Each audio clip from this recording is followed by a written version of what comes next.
Hello hello hello hello hello hello. Good evening. शुरू करें। होली छुट्टी मना लिए ना। छुट्टा लाज नहीं हुआ रे, एक सप्ताह छुट्टी मार दिया। हाँ?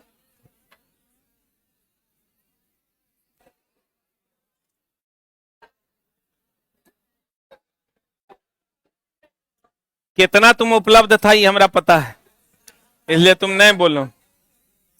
बोलो कितना नंबर तक हुआ था? 415।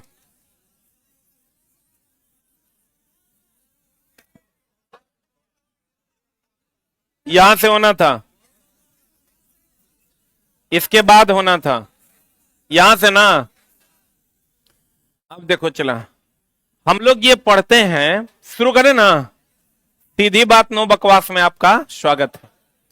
आयरन जो है ये ऑक्सीजन से अभिक्रिया करता है। किससे अभिक्रिया करता है? हम लोग पढ़ भी लेते हैं कि आयरन ऑक्सीजन से अभिक्रिया करता है जल की उपस्थिति में। किसकी उपस्थिति में? किसकी उपस्थिति में? और ये बना देता है चला Fe2O3। क्या बना देता है? Fe2O3। अब हमको ये बताइए, इसी को हम लोग जंग कहते हैं। क्या कहते हैं चला? जंग कहते हैं। इसी को हम लोग कोरोजन भी कहते हैं। इसी को जंग कहते हैं और इसी को क्या कहते हैं? कोरोजन। अब देखो, एक मिनट होल्ड ऑन। अब मामला क्या है चला, कभी कभी जंग का फॉर्मूला होता है Fe2O3 भी इसका फॉर्मूला होता है, और Fe3O4 भी। एक मिनट रुकना रे। कोरोजन और संक्षारण में अंतर है। कोरोजन होता है जंग लगना और संक्षारण होता है नष्ट होना। जंग लगने के बाद नष्ट होना संक्षारण कहलाता है। आप एग्जाम हॉल में जाइएगा, कहेगा कि बताइए आयरन और ऑक्सीजन की उपस्थिति में लोहे का नष्ट होना क्या कहलाता है? संक्षारण। क्या होता है? आज जो प्राथमिक प्रक्रिया है वो क्या है? जंग लगना। क्या है?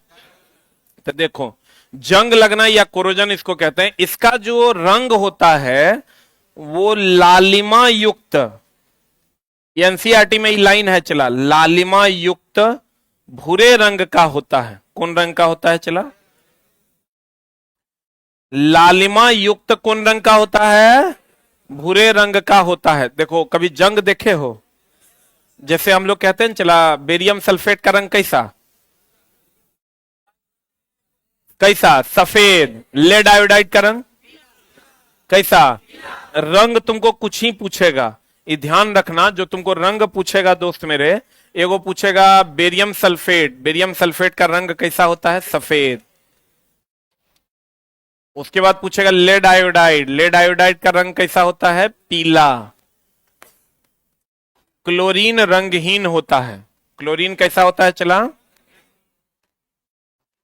ये वो क्वेश्चन है जो तुमको भीड़ से अलग कर देगा। रंगहीन होता है। उसके बाद Fe2O3 ये लालिमा युक्त भूरे रंग का होता है। लालिमा युक्त। जैसे हम लोग पढ़ते हैं चला, जंग किस रंग का होता है? भूरे रंग का होता है। बताओ, N2O किस रंग का होता है? लेड नाइट्रेट जब टूटता है तो NO2 के N2O, NO2 के N2O, आ NO2। NO2 का रंग कैसा होता है? भूरा। NO2 का रंग कैसा होता है चला? भूरा। सिल्वर क्लोराइड जब टूटता है सिल्वर में, उसका रंग कैसा होता है? स्लेटी। सिल्वर क्लोराइड जब सिल्वर, ये आगे है, अभी हम बताएंगे आपको। जल्दी से लिख।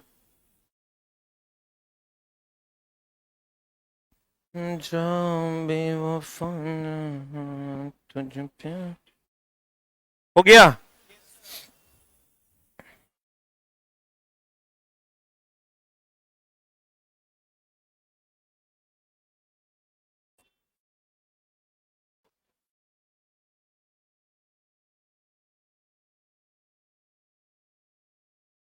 अरे हो गया, लिख लिए। Fe2O3 जो जंग का रंग होता है वो लालिमा युक्त किस रंग का होता है? भूरे रंग का। अब देखो चलाते, कहता है जंग, जंग जो है वो जल और ऑक्सीजन, इसके बदले में हम लोग कहेंगे जलवाष्प, दोनों की उपस्थिति में संभव है। यह लालिमा युक्त किस रंग का होता है? भूरे रंग का होता है। फिर कहता है डब्बा बंद, जितना भी डब्बा बंद है या बंद पदार्थों में जो खाद्य पदार्थ, डब्बा बंद छोड़ दो, कुरकुरे कह दो, चिप्स कह दो, कहीं पर अगर किसी भी बंद पात्र में किसी कार्यखंड को, किसी भी खाद्य पदार्थ को रखा जाता है तो उसमें कौन गैस रहता है? नाइट्रोजन। हम लोग ये पढ़ते हैं ना, कुरकुरे कौन गैस है? Nitrogen gas. कुरकुरे में कौन गैस? Nitrogen gas. तो वैसे ही अगर बंद डब्बा है तो उसमें कौन गैस भरा जाता है? कौन गैस? तो नाइट्रोजन गैस क्यों भरा जाता है? कथन निष्कर्ष में अगर पूछेगा तो आप कहिएगा कि नाइट्रोजन गैस जो है वो अभिक्रिया नहीं करता है अन्य गैसों से, इसलिए नाइट्रोजन गैस भरा जाता है, जिससे सड़न नहीं होता। जैसे फॉर एग्जांपल आप बल्ब में देखिए, आर्गन या नाइट्रोजन भरते हैं, ना वो जलता है ना जलने देता है, ना वो खुद नष्ट होता है ना दूसरे को नष्ट होने देता है। मतलब नाइट्रोजन अभिक्रिया की दर को धीमा करता है या रोक देता है। लिखिएगा, नाइट्रोजन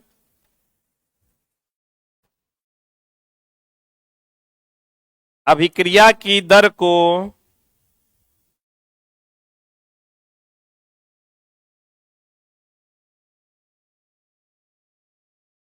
धीमा कर देता है।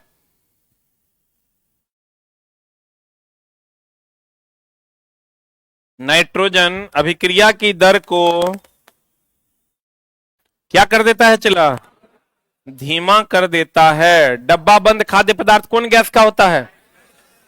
नाइट्रोजन गैस का पैक होता है। एक बात हमेशा ध्यान रखिएगा, अवक्षेपण अभिक्रिया में जो अवक्षेप बनता है, अवक्षेपण अभिक्रिया की अगर हम बात करें, किसकी बात करें? चला, अवक्षेपण अभिक्रिया की अगर हम बात करें तो अवक्षेपण अभिक्रिया में जैसे लेड आयोडाइड है, यह भी अवक्षेप है।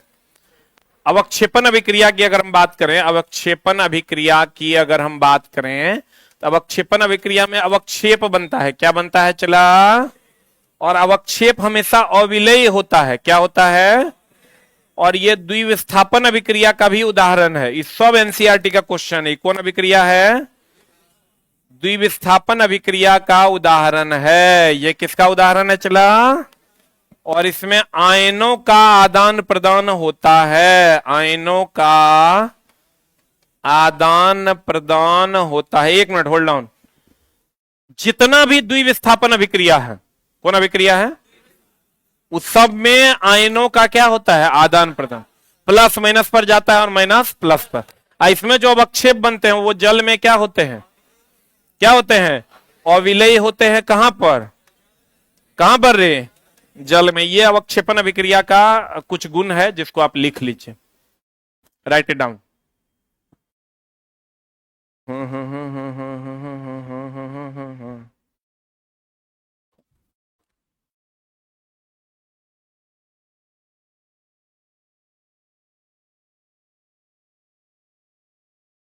हो गया?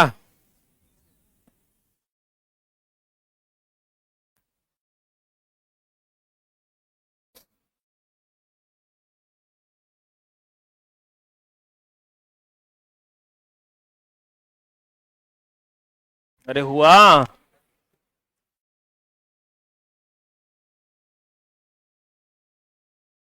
इस सप्ताह जो है चला एकदम 100% कंप्लीट हो जाएगा। अरे हुआ? बढ़े? और अगर आप क्लास रेगुलर किए हैं तो आपका जो नंबर नहीं बढ़ रहा था वो कम से कम 5 नंबर तो हर बच्चे का हर उस क्वेश्चन में बढ़ेगा जहां पर आपको दिक्कत होता है। अब देखो, अवक्षेपण अभिक्रिया में अविलेय, अब कभी कभी क्वेश्चन देगा अविलेय अवक्षेप बनाता है, कभी कभी देगा अविलेय लवण बनाता है। अवक्षेपण अभिक्रिया में अविलेय लवण बनता है। जैसे BaSO4 है, तो BaSO4 क्या है? लवण है। आप ये कैसे पहचान लेंगे कि हम लवण है? तो जकरा में H+ देगा वो क्या है? अम्ल है। जकरा में H+ देगा वो क्या है? अम्ल है। जकरा में OH- देगा वो क्या है? क्षार है। तो देखो, जकरा में H+ कहीं दिख रहा है क्या? OH- कहीं दिख रहा है क्या? इसका मतलब ना ये अम्ल है ना ये क्षार है, ये क्या है? लवण है। आप देख लीजिए NaCl में, NaCl में क्या दिख रहा है आपको? H दिख रहा है क्या? ओ एच दिख रहा है क्या? दिख रहा है। और नहीं दिख रहा है इसका मतलब ये क्या है? लवण। क्या है ये? लवण। आप PbI2 ले लीजिए, PbI2 में H प्लस है क्या? OH माइनस है क्या? और नहीं है इसका मतलब ये क्या है? लवण। अरे बुझा रहा है? अगर H प्लस होगा तो क्या होगा? अम्ल। OH माइनस होगा तो क्या होगा? क्षार। और अगर दोनों में से कुछ नहीं है तो कैसा दिखेगा? लवण। लेकिन ये हर जगह अप्लाई नहीं होता है। जैसे आप कॉपर सल्फेट ले लीजिए, कॉपर सल्फेट अम्लीय नहीं है। चला, कॉपर सल्फेट का जलीय विलयन अम्लीय है। कॉपर सल्फेट अम्लीय नहीं है, कॉपर सल्फेट का जलीय विलयन अम्लीय होता है। बोलन रे। तो कहने का मतलब यह हुआ कि अब लवण आप लगभग पहचान लीजिएगा, देख लीजिएगा देखिए कैसा लग रहा है? लवण जैसा। क्यों? क्योंकि जो H प्लस देगा वो क्या है? अम्ल। जो OH माइनस देगा वो क्या है? क्षार। ना इसमें H प्लस है ना इसमें OH माइनस है, क्या होगा? लवण होगा। क्या होगा? ये लवण होगा। तो कहते हैं चला, अभी हम इसी बात पर चर्चा कर रहे थे, ये भी क्वेश्चन आपको एनसीईआरटी में दिखेगा। AgCl2 जब सूर्य की उपस्थिति में, सूर्य के प्रकाश की उपस्थिति में, सूर्य के प्रकाश की उपस्थिति में जब अभिक्रिया करेगा तो Ag plus plus plus 2Cl minus देगा। रुक रुक, चांदी का कलर कहेगा तो ये चमकीला होता है। ध्यान देना, चांदी का कलर कैसा होता है? चमकीला। कि कोई भी मार देगा सफेद होता है। चांदी कैसा होता है? सफेद। सब जानता है, वेल नोन है आपके लिए कि चांदी कैसा होता है। चांदी कैसा होता है? चांदी कैसा होता है? कैसा? सफेद ना। लेकिन जब सिल्वर क्लोराइड जब सिल्वर में टूटेगा ना तो ये जो सिल्वर है इसका रंग स्लेटी होता है। यही क्वेश्चन इस बार पूछा था रेलवे, हमको लगता है 10 बार ये क्वेश्चन पूछा। 10 बार ये क्वेश्चन पूछा कि जब सिल्वर क्लोराइड सिल्वर में टूटेगा तो उसका सिल्वर का रंग कैसा हो जाएगा? स्लेटी। और ये सूर्य के प्रकाश की उपस्थिति में टूटता है, इसलिए इसको हम प्रकाशीय अपघटन अभिक्रिया कहते हैं। कौन अपघटन? अरे रुक जाए यार, क्वेश्चन नहीं बनेगा। चला, सब गड़बड़ी में फंस जाएगा। हम वो सभी क्वेश्चंस तुम बना सकता है, बल का सही मात्रक, न्यूटन, विद्युत धारा का सही मात्रक, एम्पियर, सब तरह से बन जाएगा। ऐसे क्वेश्चंस को एकदम आसानी से आप थोड़ा सा अगर कंसंट्रेट करके देखिएगा तो आप ऐसे क्वेश्चंस भी बना पाइएगा। सिल्वर क्लोराइड, हम कहते हैं प्रकाश की उपस्थिति में अगर अपघटन, अपघटन का मतलब होता है टूटना, लाइसिस बोलते हैं इसको। लाइसिस का मतलब क्या होता है? टूटना। प्रकाश की उपस्थिति में अगर टूटेगा प्रकाशीय अपघटन, विद्युत धारा की उपस्थिति में टूटेगा विद्युतीय अपघटन, और उष्मा की उपस्थिति में टूटेगा उष्मीय अपघटन। ये प्रकाश की उपस्थिति में टूट रहा है इसलिए इसको हम लोग प्रकाशीय अपघटन कहते हैं। तो जब ये सिल्वर क्लोराइड सिल्वर में टूटेगा तो इसका रंग कैसा होगा? स्लेटी। वैसे ही अगर पीबी लेड नाइट्रेट, अभी तुरंत हम बताए थे, PbNO3 ये जो टूटता है तो क्या बनाता है? NO2 की N2O क्या बनाता है? और NO2 का रंग कैसा होता है? अभी तुरंत ने बताए थे भूरा। यही सब चला, कुछ कुछ 10-15 क्वेश्चन है जो घूम रहा है मार्केट में। बेरियम सल्फेट अगर बनाएगा तो कैसा रंग देगा? सफेद। कैसा देगा? लेड आयोडाइड होगा तो कैसा रंग देगा? पीला। हम सबको एक जगह लिखाई दिए हैं, वहां इसलिए ही नहीं लिखाया चला कि जब सिल्वर क्लोराइड, सिल्वर का रंग चांदी का होता है सफेद, लेकिन अगर सिल्वर क्लोराइड टूटेगा सिल्वर में तो इसका रंग कैसा हो जाता है? स्लेटी। बुझा रहा है? तो कहते हैं गौर फरमाइए। रिएक्शन लिख लिए? Write down the reaction.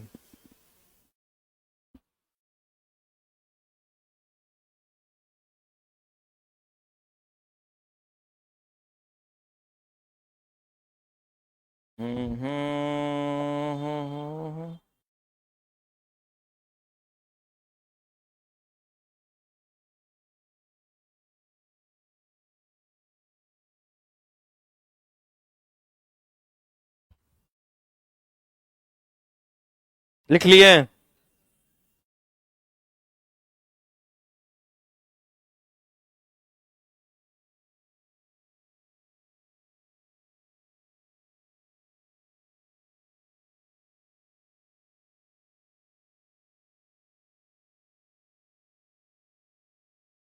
अरे हो गया। अब देखो, लेड नाइट्रेट के स्थान पर हम लोग, ये हमेशा ध्यान रखिएगा, ये जो हम लोग कहते हैं ना PbNO3 तो क्वेश्चन आता है लेड नाइट्रेट के जगह पर हम लोग किसका उपयोग कर दे? समानार्थी कौन है? Lead acetate. जैसे चला, हम लोग कहते हैं चीनी की जगह पर मधु का यूज किया जा सकता है। चीनी भी मीठा है और मधु भी क्या है? मीठा। अब बच्चा चला कोई है, उसको कड़वा लग गया तो हम लोग चीनी डाल देते हैं। चीनी नहीं है तो मधु डाल देते हैं। मधु मतलब गुटखा नहीं, मधु शहद। तो लेड नाइट्रेट के जगह पर हम लोग किसका उपयोग कर सकते हैं? लेड एसीटेट का। ये भी इस बार चला सुपर टॉप क्वेश्चन में से एक था। उसके बाद है डिकेंस विधि। कौन विधि चला? याद रखना, डिकेंस विधि Cl2 का निर्माण किया जाता है। ये इंपॉर्टेंट इसलिए है कि ब्लीचिंग पाउडर का निर्माण भी, ब्लीचिंग पाउडर Cl2 का संबंध ब्लीचिंग पाउडर से है, और दैनिक जीवन में हम लोग ब्लीचिंग पाउडर का खूब यूज करते थे ब्लीच करने के लिए, साफ करने के लिए। इसलिए आपको यहां से ये क्वेश्चन पूछेगा। डिकेंस विधि, जैसे हैबर विधि का उपयोग अमोनिया बनाने के लिए, संपर्क विधि से H2SO4 बनता है। ये चला हैबर विधि से क्या बनता है? अमोनिया। और संपर्क विधि से क्या बनता है? Sulphuric acid. ये लिख लो। वैसे ही एक है डिकेंस विधि। कौन विधि है चला?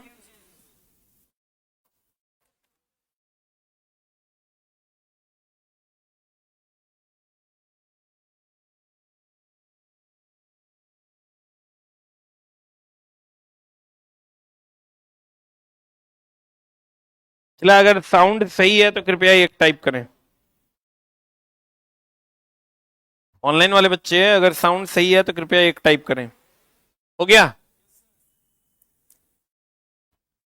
डिकेंस विधि, क्लोरीन का निर्माण किया जाता है और O3 H2O2 HNO2 ऑक्सीकारक तथा अवकारक दोनों है। ये चला क्वेश्चन यहां से पूछता है कौन कौन? ओजोन, H2O2 HNO2, ये ऑक्सीकारक और अवकारक दोनों है। मतलब इलेक्ट्रॉन का त्याग भी कर सकता है और इलेक्ट्रॉन का ग्रहण भी कर सकता है। जैसे हम लोग उभयधर्मी पढ़ते हैं ना चला जी, उभयधर्मी जो इसमें अम्लीय और क्षारीय दोनों का गुण रहता है, वो कौन कौन है उभयधर्मी में? Al2O3 ZnO PbO2, इसमें अम्लीय और क्षारीय दोनों का गुण पाया जाता है। लिख लो। वैसे ही ऑक्साइड, ऑक्सीकारक और अवकारक दोनों का गुण पाया जाता है O3 में, H2O2 HNO2 में।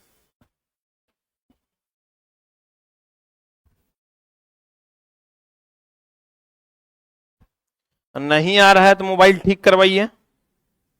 वो लड़का कहता है आ रहा है तो एक टाइप करें, नहीं आ रहा है तो नहीं आ रहा है तो मोबाइल नहीं ठीक करवाना पड़ेगा रे।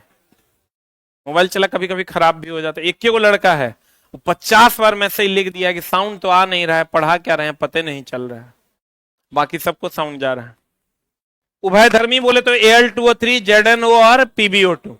तो चला इस सब उभयधर्मी है, इसका मतलब ये अम्लीय भी है और क्षारीय भी। अब चला देखो यहां पर क्या मामला है। अम्ल क्षार सूचक दो प्रकार के होते हैं, हम पीछे भी आपको बताए थे। अम्ल क्षार सूचक जो है, अम्ल क्षार सूचक जो है चला, ये दो प्रकार का होता है। कौन कौन? एक होता है चला प्राकृतिक, और एक क्या होता है? कृत्रिम। प्राकृतिक अम्ल क्षार सूचक में कौन कौन आता है? हाइड्रेंजिया, हाइड्रेंजिया गुल्म का फूल आता है, हाइड्रेंजिया नाम सुना है रे। उसके बाद पत्ता गोभी और पिटुनिया। उसके बाद हल्दी। इसमें आओगे तो इसमें आता है मिथाइल ऑरेंज। क्या आता है चला? Methyl orange. और कौन रे? फिनोप्थिलीन।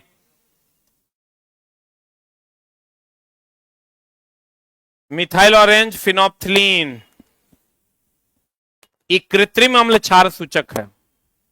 यहां पिटुनिया लिखल है, पिटुनिया की पंखुड़ियां। ये हमारे यहां नहीं पाया जाता लेकिन होता है। मिथाइल ऑरेंज, फिनोप्थिलीन, हाइड्रेंजिया गुल्म का पौधा, पत्ता, पत्ता गोभी, पिटुनिया की पंखुड़ी, हल्दी, ये सब चला प्राकृतिक अम्ल क्षार सूचक है। कृत्रिम में आ गया मिथाइल ऑरेंज, फिनोप्थिलीन, जो कृत्रिम अम्ल क्षार सूचक है।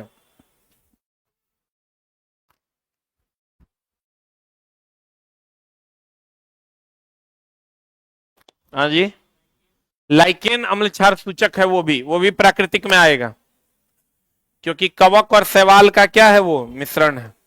कवक भी प्राकृतिक है और शैवाल भी क्या है, प्राकृतिक है। हो गया।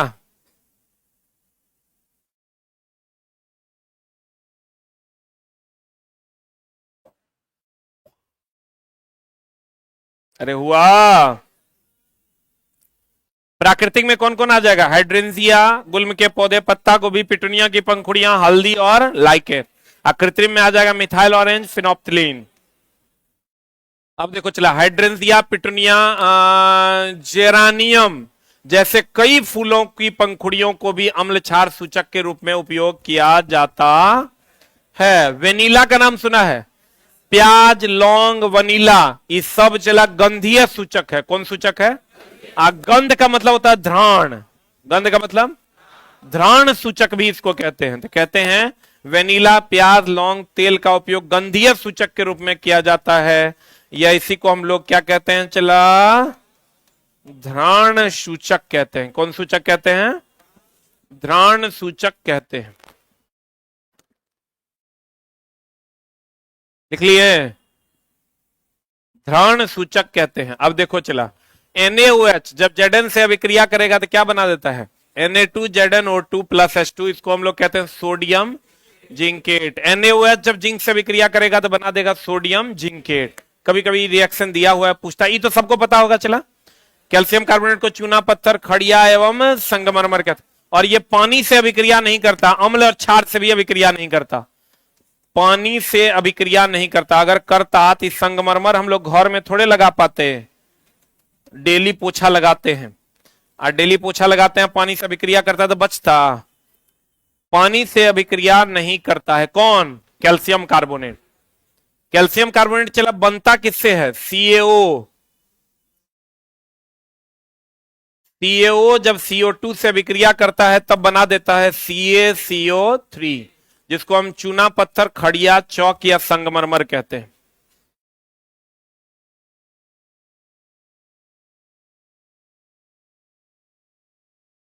हो गया? अरे हुआ। इसको हम लोग त्वरित चूना के नाम से भी जानते हैं। इसको कौन चूना कहते हैं? चला, त्वरित चूना कहो, अनबुझा चूना कहो, क्विक लाइम कहो, सब इसी का नाम है। अरे बढ़े।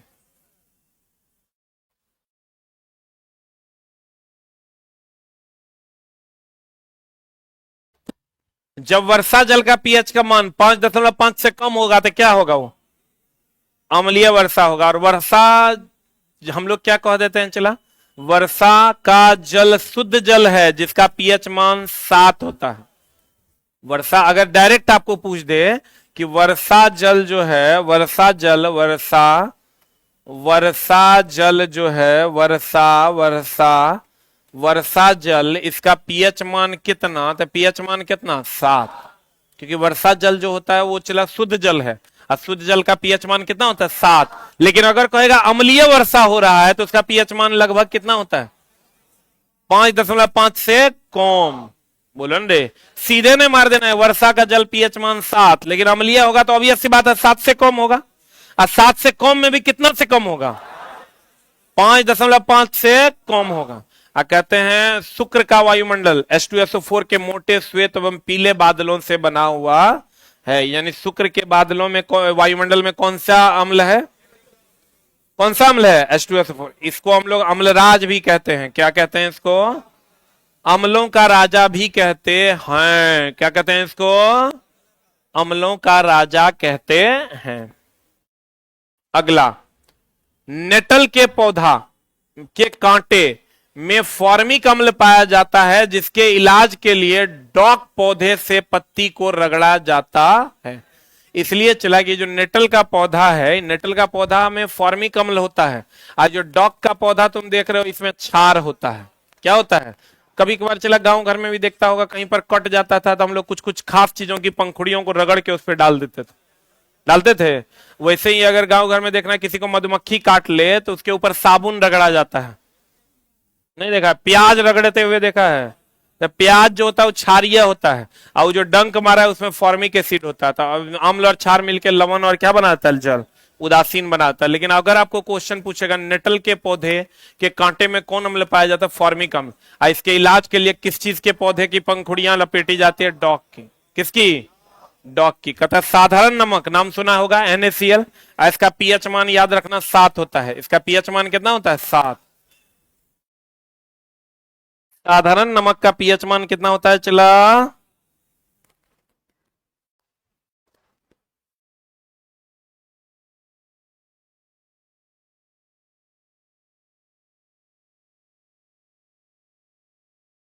लिखे,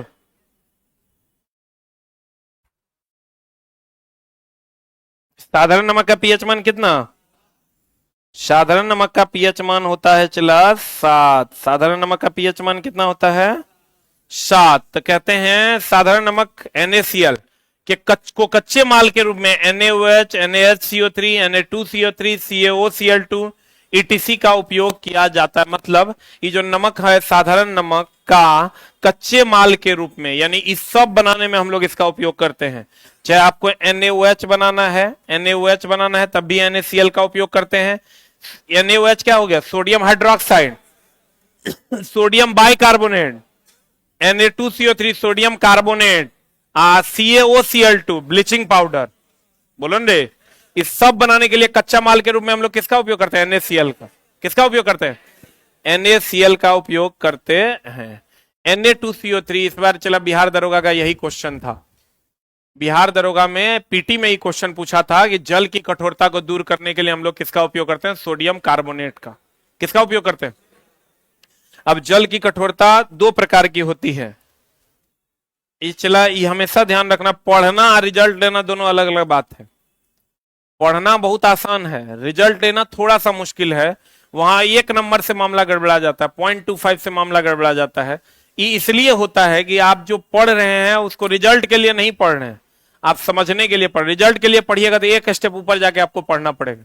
1 स्टेप जब ऊपर मास्टर पढ़ाएगा तो आप कहिएगा धुत ये सब की पढ़ा रहा है, तुम ये सब बुझाएगा, ये सब पूछेगा, तो वो चला उससे काम नहीं होना है। ये समझ लो कि वैकेंसी तो चला आ जाएंगी और चली जाएंगी। 1 नंबर का झोल इधर उधर होता है। अब बाकी बच्चे 1 नंबर से तो जितना वैकेंसी होगा कम से कम 50 गुना बच्चा पीछे रहेगा। जितनी आपकी वैकेंसियां होती है मात्र 1 नंबर से उसका 50 गुना बच्चा पीछे रहता है। इसलिए आपको एक लेवल में जाके कंटेंट को पढ़ना होता है। जैसे हम बोले थे इस बार जो बिहार दरोगा में पूछा टीन वाला जो क्वेश्चन है वो कोई नहीं बनाया, क्योंकि सब जो है उसेंट फलना चिलना रट के गया तो रटले जैसा होगा, चला वो बनेगा नहीं। क्वेश्चन था जबकि एकदम आसान, टीन और जिंक वाला क्वेश्चन था। जो पढ़ा होगा एक लेवल का कंटेंट उससे बन गया। 1 नंबर से किसी का हुआ और किसी का नहीं हुआ। तो लेकिन अगर आप एफर्ट फिर लगाते हैं 4-5 बार, चला ऐसा थोड़े कि पहली बार में आपको सफलता मिल जाएगी।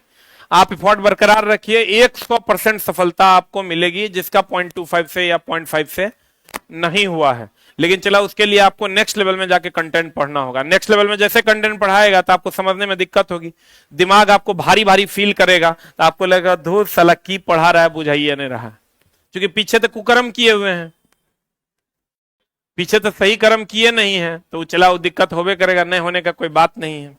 तो तब तुम दोस्त देगा कि दो ही सब पूछता है, मास्टर तो खाली फालतू काम पढ़ाता है। अब देखो चला Na2CO3 जल की कठोरता, जल 2 प्रकार का होता है। जल 2 प्रकार का होता है, एक होता है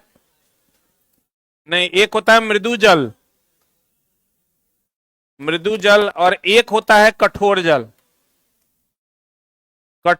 अब कठोर जल भी 2 प्रकार का होता है, एक अस्थाई कठोरता होता है और एक होता है अस्थाई कठोरता।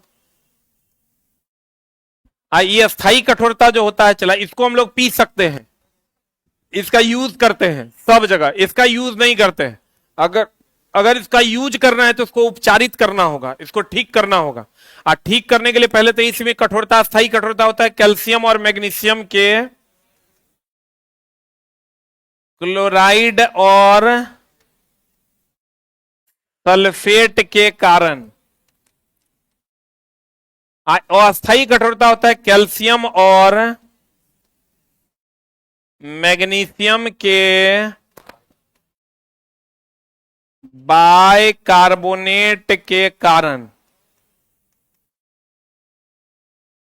आई दोनों को चला दूर किया जा सकता है,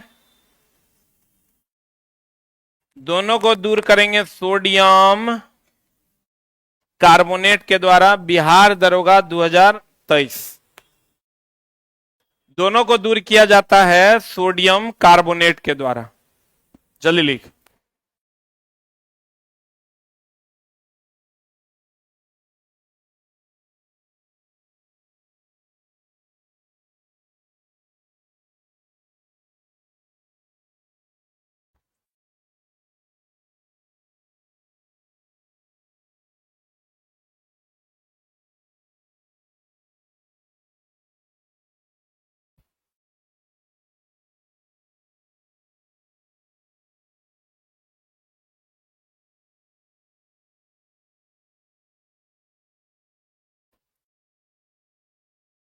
हो गया।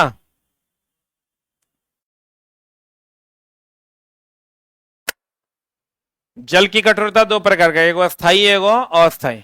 अस्थाई कठोरता कैल्शियम और मैग्नीशियम के क्लोराइड और सल्फेट के कारण, अस्थाई कठोरता कैल्शियम और मैग्नीशियम के बाइकार्बोनेट के कारण। अब दोनों को दूर किया जाता है किसके द्वारा? सोडियम कार्बोनेट के द्वारा।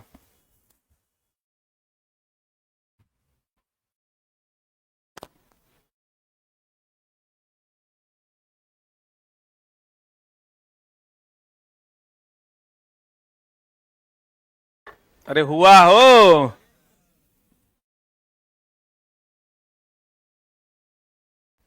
अरे हुआ हो, बढ़े।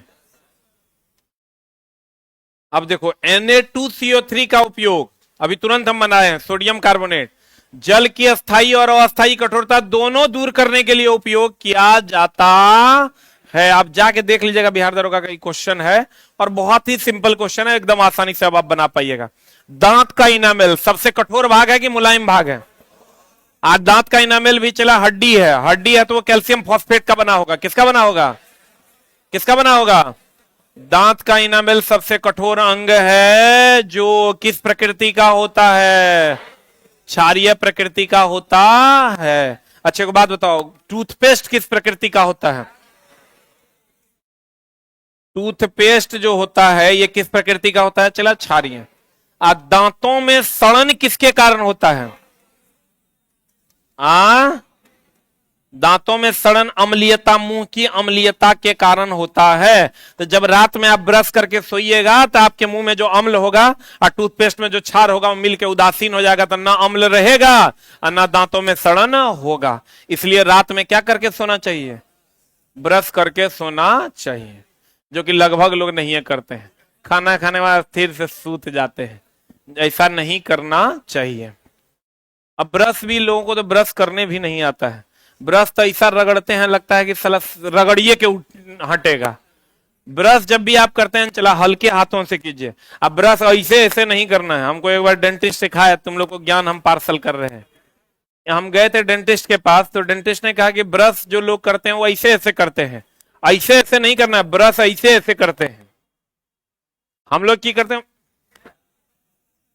मारते हैं ऐसे, ऐसे नहीं करना, ब्रश ऐसे ऐसे करना है और हल्के हाथों से करना है, नहीं तो धीरे धीरे आपके मसूड़े जो है हट जाएंगे और आपको दिक्कत होने लगेगी, दांत हिलने लगेगा। पता चला 50 के उम्र जाते जाते तो दांत लगभग गिर जाएगा। दांत जब भी ऐसे ऐसे करना और हल्का एकदम नॉर्मल हाथ से ऐसे ऐसे पकड़ना, इतना ही करना। तो कहते हैं चला टूथपेस्ट कैसा होता है? क्षारीय। और दांतों में सड़न किसके कारण होता है? अम्लीयता के कारण। तो जब अगर दांतों में अम्ल है, मुंह में अम्ल है और अगर हम क्षार डाल देंगे तो उदासीन हो जाएगा, सारा का सारा अम्ल क्या हो जाएगा? समाप्त हो जाएगा। सांद्र HCl और सांद्र HNO3 कैसा रंग का होता है? पीला हरा। और चला सांद्र NaOH, सांद्र HCl और सांद्र NaOH किस रंग का होता है? पीला हरा रंग का होता है। एक चीज और ध्यान रखिएगा, सांद्र HCl, सांद्र HCl ये भी एनसीईआरटी का डायरेक्ट सवाल है। सांद्र HCl प्लस सांद्र, सांद्र मतलब मोटा की पतला? मोटा। सांद्र HNO3 जो है चला बना देता है अम्लराज। क्या बना देता है? अम्लराज। ई होता है चला कितना अनुपात कितना में? एकरा में 1 है तो ये 3 होगा, एकरा में 3 है तो ये क्या होगा 1। और ये जो है चला सांद्र, एनसीईआरटी का क्वेश्चन है, मजाक में नहीं लेना। यहां पर क्या किया ना, सांद्र HCl तनु HNO3, अरे इधर देखो पहले, सांद्र HCl तनु HNO3 या तनु HCl सांद्र HNO3, नहीं दोनों सांद्र होगा। सांद्र होगा मतलब कैसा होगा, मोटा। अब मोटा होगा तो ये बना देगा अम्लराज। क्या बना देगा, अम्लराज। अम्लराज बोले तो एक्वारेजिया, क्या बना देगा चला, एक्वारेजिया। इसमें कौन घुल जाता है, गोल्ड और प्लेटिनम क्या हो जाता है, घुल जाता है। लेकिन चला अगर पहला ऑप्शन मारना हो तो क्या मारिएगा, गोल्ड। अगर दोनों में से कोई एक चुनना हो तो क्या मारिएगा, गोल्ड। प्लेटिनम नहीं चुनिएगा, दोनों ऑप्शन अगर रहेगा। वैसे दोनों रहता नहीं है लेकिन अब रहता है।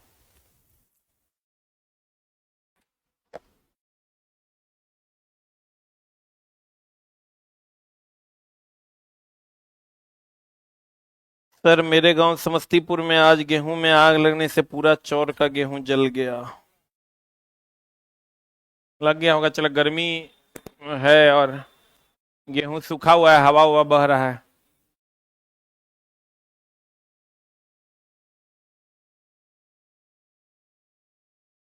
किसान चला बड़ा आशा लगा के रखता है कि गेहूं होगा तो फलना काम करेंगे, चिलना काम करेंगे। हमको लगता है मेरे जुड़े हुए लोग जो हमसे हैं, 10 से 12 लोग ऐसे हैं जो मकई होगा उसके भरोसे हमसे पैसा लिए हुए हैं कि मकई हो जाएगा दे देंगे। अब पता चला गेहूं हो जाएगा दे देंगे, अब पता चला गेहूं होने वाला है, अब बारिश हो गया, सब गेहूं सूत गया, अब गेहूं उठवे नहीं करेगा, इतने इतने गेहूं होगा। किसान चला समझो बच बचा के ही उसका फसल होता है। कब फसल मरा जाएगा कहना मुश्किल है। तू सब किसान का बच्चा है, सब ये बात जानता होगा। सही तरीके से को पेंट शर्ट नहीं पहन पाया होगा अभी तक, तो अगर किसान का बच्चा होगा तो 2 बीघा 4 बीघा खेत होगा तब वो। कुछ कोई लोग हैं जो व्यवसायी के बच्चे हैं तो उन लोगों के पास पैसा होगा, जो व्यवसायी जिनके पिताजी करते हैं उनको पैसा पे पूरा घमंड रहता है क्योंकि हर महीना उनके घर में पैसा आता है। लेकिन किसान 6 महीना पे उसके घर में पैसा आता है। हमको लगता है 2000-2500 के जींस खरीदने के लिए तोरा 2 क्विंटल अनाज बेचना पड़ेगा, तब ने वो जींसवा खरीदाएगा रे। ई तोरा में हिम्मत नहीं है। इसलिए चला जो लोग व्यवसाय से नहीं जुड़े, व्यवसाय से जुड़ा है देखो डेली कपड़ा बदलेगा, वो पैसा का डेली जो गर्मी देखेगा तुम तो अपने तरफ पता चलेगा। हम कह देंगे कि अगर पिताजी व्यवसाय करते हैं, एकदम चेहरे पे होकर लिखल है कि अगर पिताजी किसान है, तुमको चमकता हुआ चेहरा दिख जाएगा कि अगर बाप गवर्नमेंट जॉब में वो बता देंगे। लेकिन मुफ्त काम अपना टाइम बर्बाद नहीं करेंगे। देखो लड़का में कि लड़की में, लड़की में देखो बता देते हैं। व्यवसाय की सरकारी नौकरी, सरकारी करे। पापा क्या करते हैं तुम्हारे, बताओ। किसान नहीं ना है, नौकरी करते हैं, धंधा होगा क्या चीज का, अरे बोलो न रे, दुकान है। हाँ ठेकेदार हैं, बात। चला पैसा अगर घर में है होकर बाहर दिखता है पैसा, गरीबों का दिखता है गरीबी। इसलिए हे गरीब लोग कृपया पढ़ाई पे ध्यान दें क्योंकि कलम ही तुम्हारा हथियार है, ठीक है ना, न तो मामला हो जाएगा गड़बड़। करे तो बाबूजी की करते हैं, स्टैंड अप। पिताजी नहीं है, क्या करते हैं, हाँ कोर्ट में लिखा पढ़ी करते हैं, जमीन वाला। किसान ने ना है, हाँ किसान का बच्चा हम थोड़ा दिखा देते हैं, देखो किसान का बच्चा है। करे स्टैंड अप। पापा क्या है, बैठो। जो गरीब बच्चा होता है ना, चलो वो अलग है, तो अपनी गरीबी को दूर करना है ना। देखो ये गरीब है, एकदम गरीब है, बेचारा गरीबी से जी रहा है किसी तरह। ई गरीबी को कंटिन्यू नहीं करना है तो पढ़ाई करना होगा, और कंटिन्यू करना है तब तक ठीक है, जैसे चल रहा है वैसे तोरो चलने दो। चलिए रहा है तो और कितना बढ़िया कट रहा है। इसलिए चला जो लोग अमीर हैं उनकी कोई बात नहीं, अमीरों है चला तो तुमको अपने फर्टिनिटी में उससे बड़ा करके दिखाना होगा। और जो गरीब है उसको तो करना ही करना है, इसलिए चला एकदम ध्यान देके पढ़ाई कीजिए। सांद्र HCl सांद्र HNO3 कितना अनुपात, कितना 3:1। और अगर गोल्ड और प्लेटिनम दोनों घुल जाता है, लेकिन अगर कोई एक ऑप्शन चुनना हो तो क्या चुनेंगे, गोल्ड। और ये तो सबको पता है, सोना सबसे अधिक अधात्वर्णीय और सबसे अधिक तन्य है। अधात्वर्णीयता मतलब पीट कर चादर बनाना, और तन्यता मतलब खींचकर तार बनाना। सही की गलत?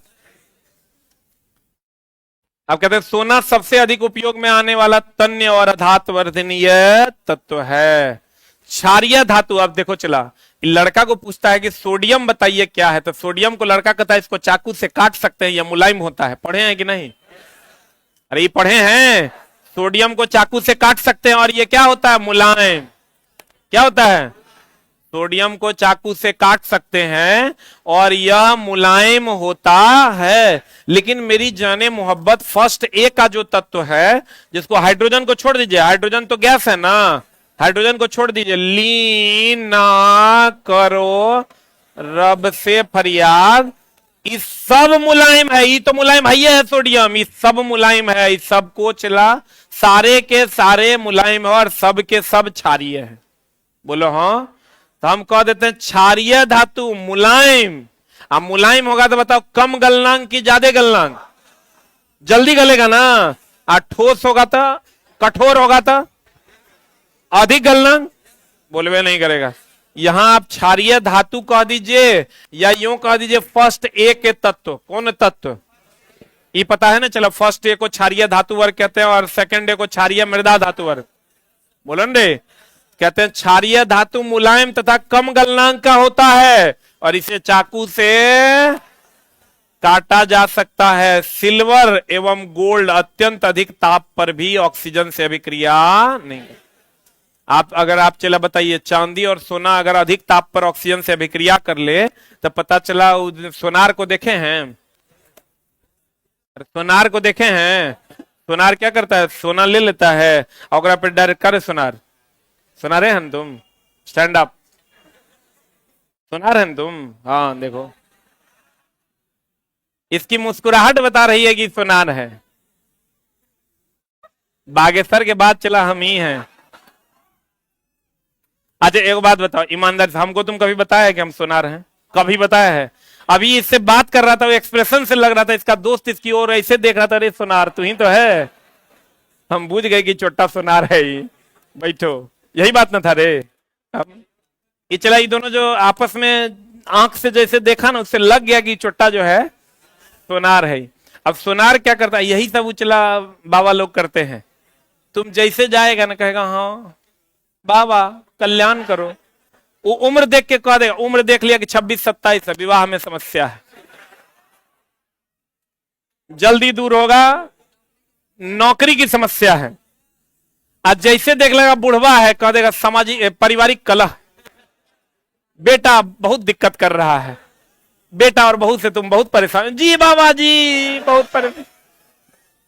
तो कहते हैं चला कि सिल्वर की अगर हम बात, उम्र देख के अपने देख लेगा, छोटा बच्चा बुझ जाता है, WBC अगर बहुत ज्यादा जनरेट नहीं हुआ होगा, रोग प्रतिरोधक क्षमता अगर बढ़िया रहा होगा, कहेगा हाँ आपके बच्चे हैं, बच्चा लेके तुम जाओ, कहेगा हाँ बच्चे के स्वास्थ्य पे असर रहता है, कहेगा हाँ अरे छोटा बच्चा का तबियत हमेशा खराबे रहता है, क्योंकि WBC धीरे धीरे बनता है, ठीक ना। वो 10 साल का, 8 साल 7 साल का होगा तब तक उसका तबियत सर्दी खांसी बुखार लगा हुआ रहता है, तो वो जानता है कि भैया बच्चा है तो तबियत खराब होवे करेगा। जैसे तुम बच्चा लेके पहुंचा छोटका, कहेगा हाँ बच्चे का स्वास्थ्य ठीक नहीं रहता, बाबा कल्याण करो बाबा। अरे छोटा, कहते हैं सिल्वर एवं गोल्ड कौन कौन चला, अत्यंत अधिक ताप पर भी ऑक्सीजन से अभिक्रिया नहीं करता। अगर यह अभिक्रिया करता तो हम लोग उतना ताप पर उसको पिघलाते हैं, सोनार उसको फू फू करके जो पिघलाता है वो पूरा पिघल जाता है, ऑक्सीजन से अभिक्रिया करता है तो ऑक्साइड बना देता, लेकिन वो ऑक्साइड बनाता नहीं है। इस बार बीपीएससी टीचर TRE 3.0 में क्वेश्चन पूछा था, चांदी,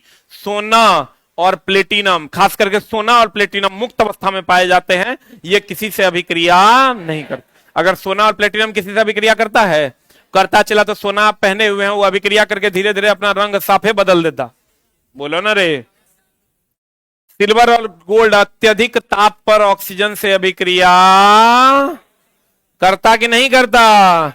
नहीं करता। सोडियम और पोटेशियम ठंडे जल के साथ तेजी से, ये बात हमेशा ध्यान रखना चला। फर्स्ट ए का जितना भी तत्व है, हे लीना करो रब से फरियाद, तो फर्स्ट ए का जितना भी तत्व है इसको कहां डुबा कर रखते हैं? कहां डुबा कर रखते हैं? केरोसिन में डुबा कर रखते हैं। अगर इसको जल में डाल दीजिएगा तेजी से अभिक्रिया कर लेगा। फास्फोरस को जल में सुरक्षित, ये फर्स्ट ए जो है केरोसिन में सुरक्षित रहता है। फर्स्ट ए कहां सुरक्षित रहता है दोस्त मेरे? केरोसिन में सुरक्षित रहता है। और फास्फोरस जो है ये कहां सुरक्षित रहता है? पानी में सुरक्षित रहता है।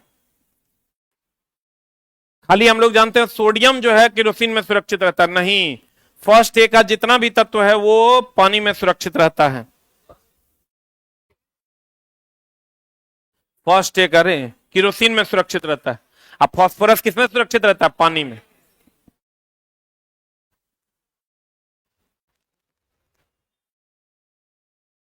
हो गया?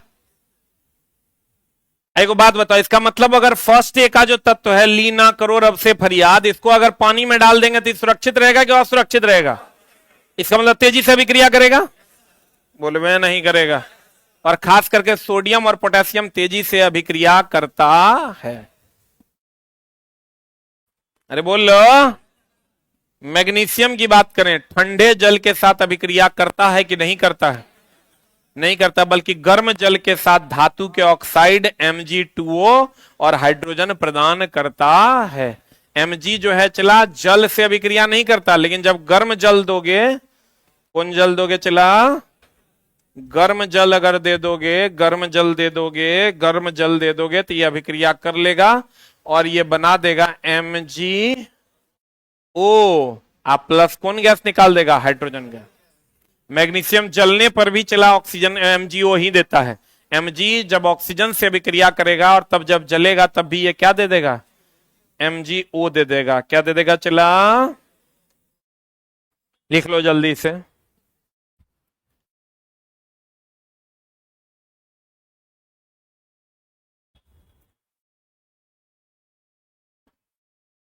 हो गया?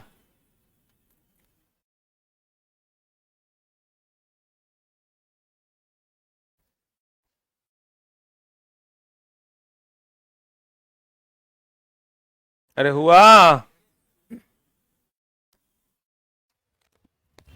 पीबी बोले तो सीसा, Cu, Ag, Au जल के साथ बिल्कुल भी अभिक्रिया नहीं करता। अब देखो चला, ये क्वेश्चन जब पूछता है कि सीसा जल से अभिक्रिया करता है नहीं करता है, कर भी सकता है नहीं भी कर सकता है, तो नहीं करता है। अगर चला करता तो सीसा के गिलास में हम लोग जल पी पाते हैं? ये जो शीशा का ग्लास है एकरा में जल पी पाते हम लोग? नहीं पी पाते। अगर ये जल से अभिक्रिया करता तो ये अपने अभिक्रिया कर करके अभी तक हमारा पेट में घुस गया रहता। सोना चांदी ये सब भी अगर जल से अभिक्रिया करता तो हम लोग सोना का चेन पहनते हैं, अब पहन के हम लोग चला नहा लेते हैं, तो का वो घुल जाता है? ओकरा में घुल जाता तो पता चला लोग नहाने से पहले ओकरा खोल देता। शरीर के पसीने से ही पता चला कि कंगन जो है पिघल जाता। तो इसलिए सोना चांदी शीशा कॉपर ये सब जल से अभिक्रिया नहीं करते। अभी तुरंत बताए थे कैल्शियम कार्बोनेट, ये भी जल से अभिक्रिया नहीं करता। अगर करता चला तो संगमरमर जो है वो जल से अभिक्रिया कर न लेता, तो हम लोग पोछा डेली लगा पाते। तो कहते हैं PbCu AgAu जल के साथ बिल्कुल भी अभिक्रिया नहीं करता। सबसे कम अभिक्रियाशील वाला धातु स्वतंत्र अवस्था में पाया जाता है, यही पूछा इस बार बीपीएससी टीआरई में, बीपीएससी टीआरई 3.0 में। बीपीएससी टीआरई 3.0 का ये सवाल है चला कि सबसे कम अभिक्रियाशील वाली धातु और स्वतंत्र अवस्था में पाया जाता है कौन? चांदी, सोना, प्लेटिनम, कॉपर। इस सबसे कम अभिक्रियाशील है क्योंकि ये रिएक्टिविटी सीरीज में भी सबसे नीचे है। और सबसे अधिक अभिक्रियाशील कहेगा सोडियम और पोटेशियम। इसी को बढ़ा के लिख लो। ये तो जानते हो, चला बताओ सोना चांदी कॉपर केकरो से अभिक्रिया करता है? करता है। और करता तो हम लोग सोने का यूज आभूषण बनाने में कभी कर पाते, लेकिन चला सोडियम लेकिन सोडियम और पोटेशियम, सोडियम और कौन चला पोटेशियम जल से, किससे, जल से तेजी से अभिक्रिया करता है। सोडियम और पोटेशियम जल से तेजी से अभिक्रिया करता है, जबकि सोना, चांदी, कॉपर, प्लेटिनम ये सब जल से अभिक्रिया नहीं करता है और स्वतंत्र अवस्था में पाया जाता है। किस अवस्था में पाया जाता है? जैसे अभी आप बताइए तो कहीं पर सोडियम आप देख रहे हैं, कहीं पर रखल है स्वतंत्र अवस्था में, कहीं पर सोडियम देख रहे हैं क्या? लेकिन सोना देख रहे हैं कि नहीं देख रहे हैं? बोलो न रे। इसका मतलब सोना भी देख रहे होंगे, चांदी भी देख रहे हैं, कॉपर भी देख रहे हैं, प्लेटिनम आप नहीं देख पा रहे हैं, लेकिन सोना, चांदी, कॉपर, प्लेटिनम ये स्वतंत्र अवस्था में पाया जाता है, क्योंकि ये किसी से अभिक्रिया नहीं करता। कुछ लोग चांदी पर डाउट करेंगे, चांदी तो काला हो जाता है, तो वो उसका अपवाद है कि चांदी जो है वो कुछ समय के बाद कैसा हो जाता है? काला। लेकिन शुद्ध चांदी लीजिएगा तो जल्दी काला नहीं होगा। अब देखो चला, Cu एवं Ag यानी कॉपर और चांदी अपने सल्फाइड एवं ऑक्साइड के रूप में भी संयुक्त अवस्था में पाया जाता है। यह क्वेश्चन बिहार दरोगा में इस बार पूछा था कि Cu जो है वो बना देता है Cu2O, जिसका रंग कैसा होता है? हरा। यही क्वेश्चन पूछा था इस बार बिहार दरोगा 2023 में पीटी में। Ag जो है वो Ag2S बना देता है। क्या बना देता है? Ag2S, और इसका रंग कैसा होता है? काला। कैसा होता है चला? काला। Cu2O बना देता है, जिसका रंग कैसा होता है? हरा। Ag क्या बना देता है? ये H2S भी बनाता है। चला, Cu2O तो लिखो ही लिखो, H2S भी बना देता है और इसका रंग कैसा होता है? हरा। लेकिन यहां लाइन कुछ और है, बढ़िया से देखिएगा।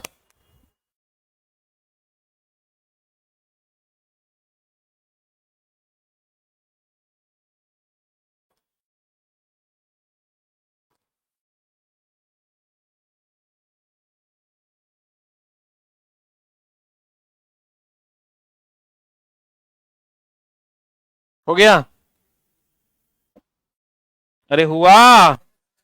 अब कहता है चला, कॉपर और चांदी अपने सल्फाइड, देख लो, कॉपर से कॉपर सल्फाइड और सिल्वर से सिल्वर ऑक्साइड के रूप में भी संयुक्त अवस्था में पाया जाता। संयुक्त मतलब जुड़ा हुआ, संयुक्त मतलब जुड़ा हुआ, लेकिन अधिकतर यह स्वतंत्र अवस्था में पाया जाता है। अधिक अभिक्रियाशील वाले धातु, अधिक अभिक्रियाशील वाले धातु कौन कौन हो गया? चला हम बोले, sodium, potassium, sodium, potassium, calcium, magnesium, aluminium. अधिक अभिक्रियाशील वाले धातु स्वतंत्र रूप में नहीं पाए।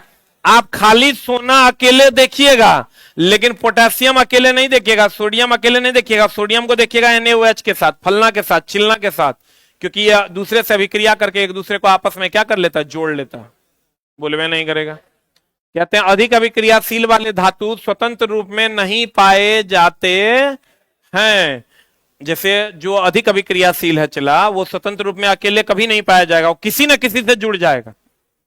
बोलो हाँ। जो अधिक अभिक्रियाशील है वो किसी ना किसी से जुड़वे करेगा, वो स्वतंत्र अवस्था में पाया नहीं जाएगा। अभी आप कहीं पर भी आप देखिएगा, जो ज्यादा अभिक्रियाशील है वो किसी न किसी के तरफ हो जाएगा, वो न्यूट्रल नहीं रह सकता है। जैसे सोडियम ले लीजिए, अकेले नहीं होगा, NaOH होगा। सोना अकेले होगा, चांदी अकेले होगा। क्यों? क्योंकि यह अभिक्रियाशील नहीं है। लेकिन अन्य चीजें जो है, जैसे सोडियम हो गया, पोटेशियम हो गया, कैल्शियम हो गया, ये किसी के साथ जुड़ा हुआ होगा, अकेले नहीं होगा। कहते हैं अधिक अभिक्रियाशील वाले धातु स्वतंत्र रूप में नहीं पाए जाते हैं, इसलिए इसे विद्युत अपघटन विधि द्वारा प्राप्त किया जाता है। Sodium, potassium, calcium, magnesium, aluminium, इस सबको कौन विधि द्वारा प्राप्त करते हैं? विद्युत अपघटन। इस सब चला पिछले बार का पूछा हुआ क्वेश्चन है। कौन विधि द्वारा प्राप्त करते हैं? विद्युत अपघटन। अब विद्युत अपघटन क्या है? विद्युत धारा दे के अपघटित करना अर्थात तोड़ना विद्युत अपघटन कहलाता है। तो आपको क्वेश्चन पूछेगा कि बताइए, सोडियम, पोटेशियम मिला भी होगा, हम लोग टेस्ट के दौरान ये क्वेश्चन पढ़ते भी थे। सोडियम, पोटेशियम या कैल्शियम 21 विधि द्वारा प्राप्त किए जाते हैं, तो हम कहेंगे विद्युत अपघटन विधि। कौन विधि द्वारा? विद्युत अपघटन विधि द्वारा प्राप्त किया जाता है। जिंक ले लो, आयरन ले लो, सीसा ले लो, पृथ्वी की भूपरपट्टी में यह ऑक्साइड और सल्फाइड और कार्बोनेट के रूप में पाए जाते हैं। जिंक ऑक्साइड के रूप में रहता है, ZnO के रूप में, ZnO के रूप में रहता है, तो इसको हम लोग दार्शनिक पुष्प के नाम से जानते हैं। कौन पुष्प के नाम से है? दार्शनिक पुष्प, या इसी को हम लोग यसद पुष्प के नाम से जानते हैं। किसके नाम से जानते हैं चला? यसद पुष्प के नाम से जानते हैं, या इसी को हम लोग फिलोसफर उल के नाम से जानते हैं, फिलोसफर उल के नाम से जानते हैं।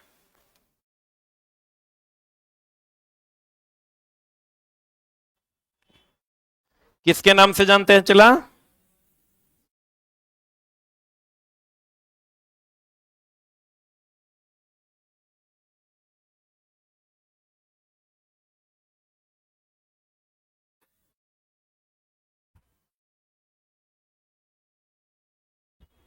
अरे हो गया। ZnO दार्शनिक पुष्प है, यसद पुष्प है, फिलोसफर उल है। उसी तरीके से लेड ऑक्साइड होगा तो लेड सल्फाइड होगा तो FeS2 हो जाएगा। लेड का आयरन ऑक्साइड होगा तो, या iron sulphide FeS2, iron carbonate होगा तो Pb2O3 या PbCO3 हो जाएगा। Zn, Fe, PbCu कार्बन का उपयोग से क्या होते हैं? अपचयित होते हैं। अपचयित होना मतलब ऑक्सीजन को जोड़ना कि हटाना? अरे ऑक्सीकरण, उपचयन, अपचयन। ऑक्सीकरण, उपचयन, अपचायक, अवकरण, अपचयन, उपचायक, यानी इसमें ऑक्सीजन हटाना कि जुटना? वेरी गुड, ऑक्सीजन का हटना और हाइड्रोजन का जुटना। इस किसका उपयोग करके होगा? किसका उपयोग करके? कार्बन का। जिंक, आयरन, सीसा और कॉपर कार्बन का उपयोग करके अपचयित होते हैं। किसका उपयोग करके चला? कार्बन का उपयोग करके अपचयित होते हैं। एजी बोले तो चांदी, सोना, प्लेटिनम प्राकृतिक अवस्था में उपस्थित होते हैं। यही क्वेश्चन था जो हम आपको बोले बीपीएससी में इस बार टीचर वाले में। सोना, चांदी और कौन? प्लेटिनम। कॉपर, अगर तुमको कॉपर और सोना या कॉपर और प्लेटिनम में कोई एक चुनना होगा तो क्या चुनना? प्लेटिनम या सोना चुनना, कॉपर को नहीं चुनना, क्योंकि चला उस पर सल्फाइड का परत जम जाता है जो हरे रंग का हो जाता है। कहते हैं ये प्राकृतिक अवस्था में पाए जाते हैं। कार्बोनेट अयस्क किस विधि द्वारा शुद्ध किए जाते हैं? निस्तारण। सल्फाइड अयस्क भंजन या फेन उत्प्लवन, या लिख लो फेन उत्प्लवन विधि द्वारा इसको शुद्ध किया जाता है। सल्फाइड अयस्क का निष्कर्षण फेन उत्प्लवन या भंजन विधि द्वारा शुद्ध किया जाता है। बताओ अविलेय अशुद्धि, अभी तुरंत हम बताए थे चला। अविलेय अशुद्धि जैसे ये चला, अगर कोई विद्युत अपघटन की क्रिया है, इसमें एनोड है और कैथोड है। कौन कौन है चला? एनोड और कैथोड है। तो अविलेय अशुद्धि जो एनोड तली पर विक्षेपित हो जाता है, ये एनोड के तली पर मान लो ये विक्षेपित हो गया, तो विक्षेपित हो जाना, तो इसको हम लोग जो ये विक्षेपित होता है या जमा होता है, इसको हम लोग एनोड पंक कहते हैं। क्या कहते हैं चला? क्या कहते हैं इसको? एनोड पंक। पंक का मतलब अशुद्धि होता है। पंकित जल नाम सुने हो? अशुद्ध जल। पंकित जल मतलब अशुद्ध जल। एगो चीज का और ध्यान रखना, अल्युमिनियम पर जो परत जमता है, अल्युमिनियम पर जो परत जमता है ऑक्साइड का, वो होता है Al2O3। याद रखिएगा, अल्युमिनियम पर जो परत जमता है ऑक्साइड का, वो क्या होता है चला?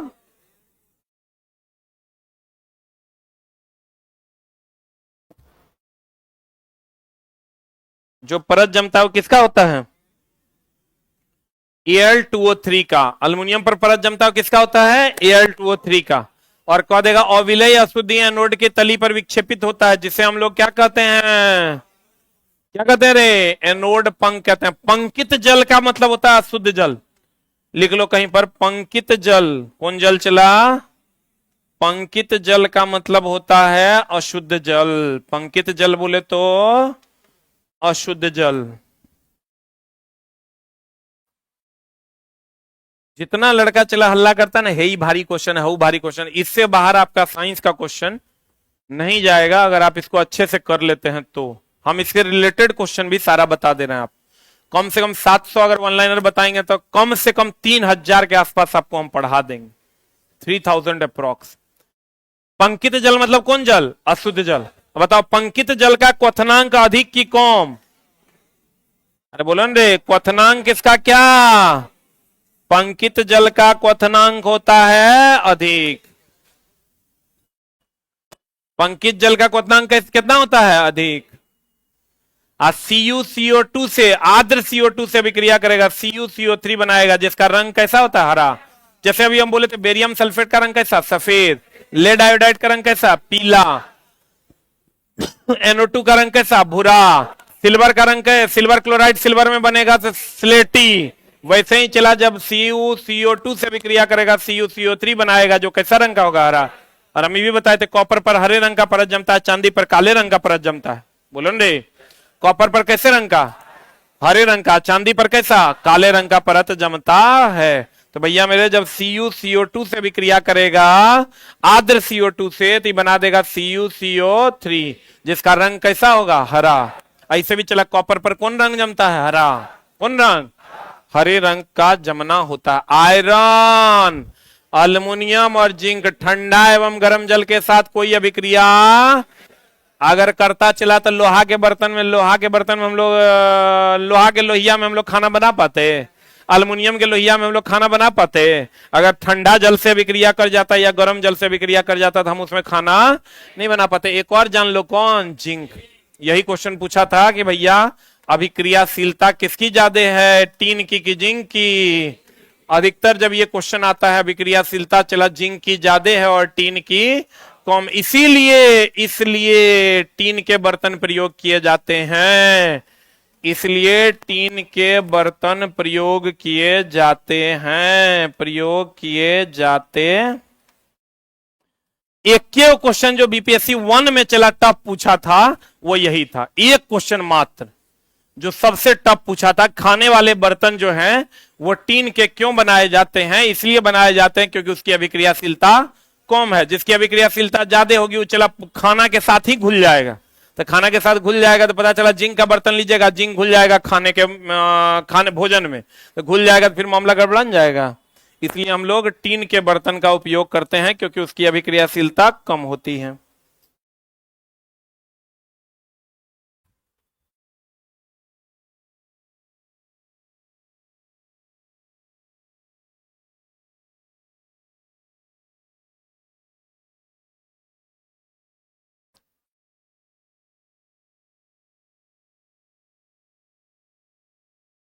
हो गया?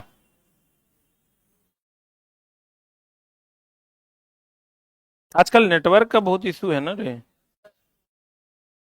रहबे नहीं करता है ना। रात में हम सोचे थोड़ा देर मैच देखेंगे, वाईफाई नहीं चल रहा था तो मैचो नहीं चल पाया, जियो पे मैच चलवे नहीं किया। देख ही रहे थे, हमको लगा हल्ला हुआ तो हमको लगा महेंद्र सिंह धोनी आउट हो गया। तो हाथ में मोबाइल था ही, थके हुए थे, हम सो गए। साला भोरे उठे देखे 37 रन मार दिया। हम बोले साला देखो देख नहीं पाए। हम चला MS धोनी के एकदम पक्के सपोर्टर हैं, एकदम 100% वाला।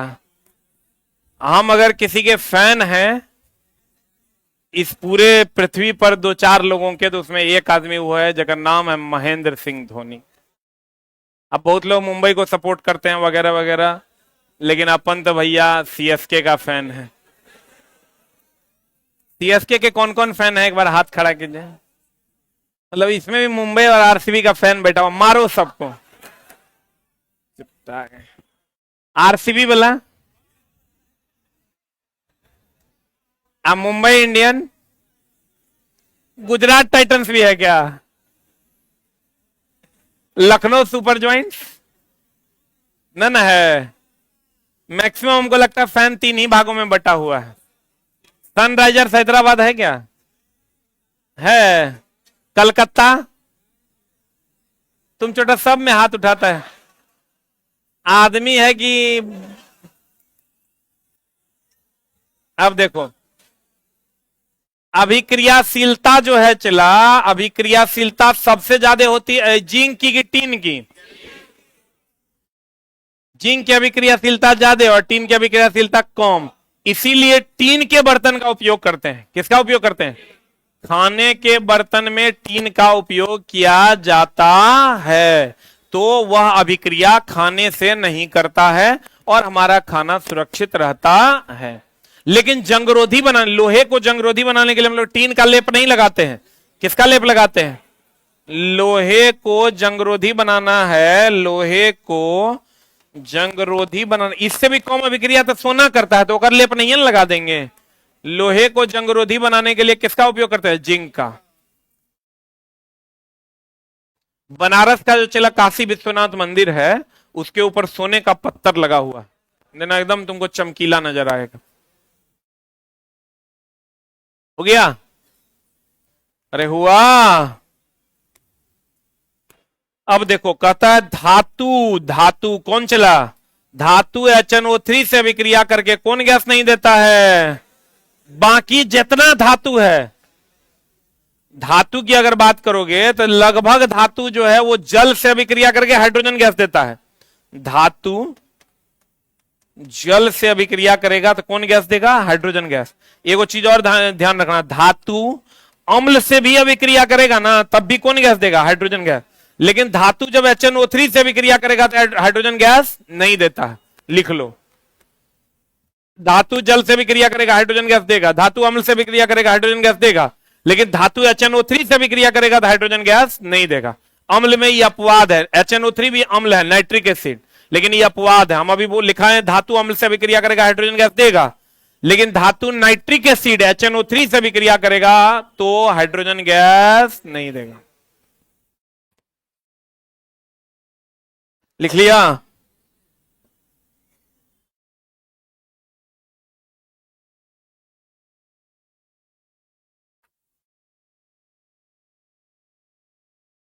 अरे हो गया। धातु HNO3 से अभिक्रिया करके कौन गैस देगा? हाइड्रोजन गैस देगा कि नहीं देगा? नहीं देगा। लेकिन अगर सीधा पूछ दे तुमको धातु अम्ल से अभिक्रिया करेगा तो कौन गैस देगा? कौन गैस देगा? Hydrogen gas. बोलो हाँ। धातु अम्ल से अभिक्रिया करेगा हाइड्रोजन गैस देगा, लेकिन धातु नाइट्रिक अम्ल से अभिक्रिया करेगा तो हाइड्रोजन गैस नहीं देगा, ये ध्यान रखना। और धातु जल से अभिक्रिया करेगा तब भी कौन गैस देगा? कौन गैस देगा? Hydrogen gas. तो कहते हैं चला, स्टेनलेस स्टील में कौन कौन तत्व होता है? आयरन, निकेल, क्रोमियम और कार्बन। पूछता है चला, स्टेनलेस स्टील जंगरोधी होता है क्योंकि इसमें निकेल होता है, क्रोमियम होता है और क्या होता है? कार्बन। आपको कभी कभी क्वेश्चन पूछता है स्टेनलेस स्टील का मुख्य तत्व क्या है, तो कहेंगे आयरन, निकेल, क्रोमियम और कार्बन। भूपरपट्टी पर खनिज के रूप में कितना % कार्बन है? 0.02% कार्बन है। वायुमंडल में कितना % CO2 है? 0.03%। कार्बनिक यौगिक, अब देखो चला, कार्बनिक यौगिक जैसे ले लो तुम अल्कोहल, ये कार्बन है ना इसमें, ये कार्बनिक है, लेकिन ये विद्युत का कुचालक है। क्यों जानते हो? विद्युत का सुचालक होने के लिए आयन में टूटना जरूरी है, क्योंकि आयन के कारण ही विद्युत धारा का प्रवाह होता है। किसका प्रवाह होता है? आयन के कारण ही विद्युत धारा का प्रवाह होता है। और कार्बनिक यौगिक आयन में नहीं टूटते हैं। टूटते हैं कि नहीं टूटते हैं? नहीं टूटते हैं, इसलिए कार्बनिक यौगिक विद्युत के कुचालक हैं। विद्युत के क्या हैं? आयनिक यौगिक विद्युत के सुचालक हैं, क्योंकि वो आयन में टूट जाते हैं, लेकिन कार्बनिक यौगिक विद्युत के कुचालक हैं क्योंकि वो आयन में नहीं टूटते हैं। पता नहीं बुझा रहा है कि नहीं? क्योंकि विद्युत की सुचालकता के लिए आयन में टूटना आवश्यक है, आयन का होना आवश्यक है। लिखिएगा, विद्युत की सुचालकता के लिए, विद्युत की सुचालकता के लिए आयन में टूटना आवश्यक है। आयन में टूटना आवश्यक है क्योंकि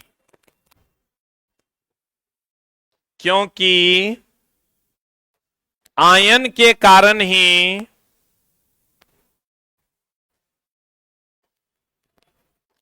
विद्युत धारा का प्रवाह होता है, क्योंकि आयन के कारण ही किसका प्रवाह होता है? विद्युत धारा। अब देखो, कार्बनिक यौगिक आयन में नहीं बनता है, आयन नहीं बनाता है। क्या नहीं बनाता है? इसलिए यह विद्युत का क्या है? कुचालक होता है, लेकिन आयनिक यौगिक आयन बनाता है, इसलिए वो विद्युत का क्या है, सुचालक। बता, बायोगैस और सीएनजी अर्थात रसोई ईंधन का मुख्य घटक। अब देखो चला, जैसे मेरे बुक में चला लिखा हुआ है बायोगैस का मुख्य घटक मीथेन है, सीएनजी का मुख्य घटक मीथेन है, लेकिन अब हम अपने बुक में ये लाइन ऐड करने वाले हैं कि रसोई ईंधन का भी मुख्य घटक मीथेन है। अब रसोई ईंधन में बायोगैस भी आ गया। बायोगैस बोले तो गोबर गैस, बायोगैस बोले तो गोबर गैस आ गया कि नहीं आया।